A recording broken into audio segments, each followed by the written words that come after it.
Today's reading is Luke chapter 18, verses 15 to 30.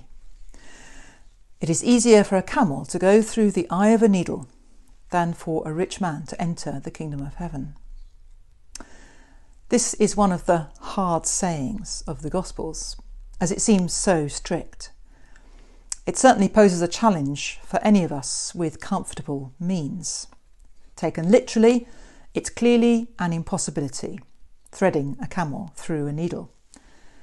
But Jesus often spoke in hyperbole, exaggeration aimed to make a powerful point.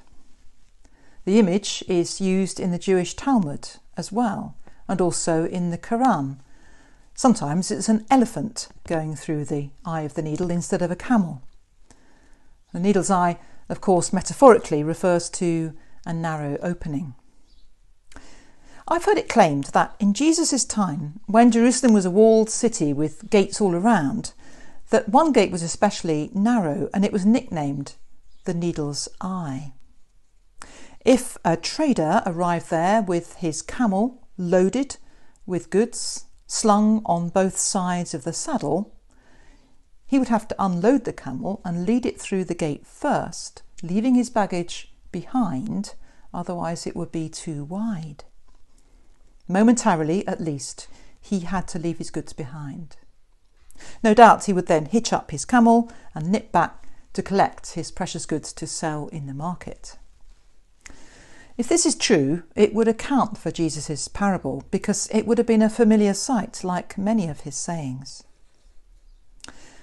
So the challenge for a rich person is about being detached from worldly goods.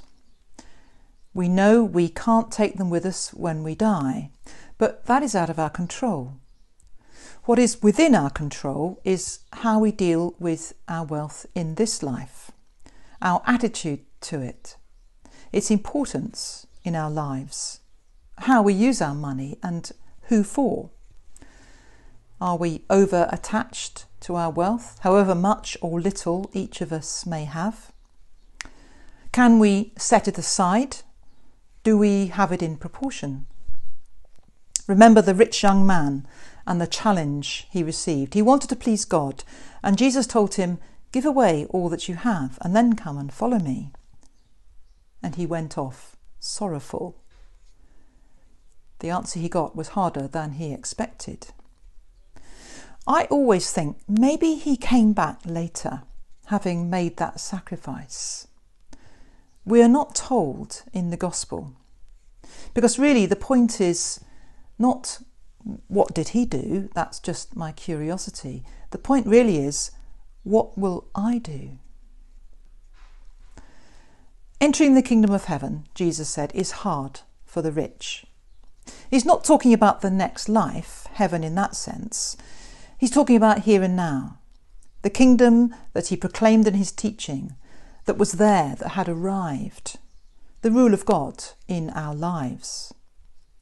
Why would it be especially hard for the rich to enter that kingdom? Because it's so easy to feel self-sufficient when one has plenty of material wealth.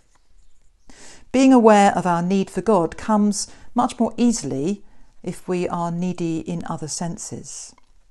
Pride and complacency and a sense of security do not combine very well with trust in God.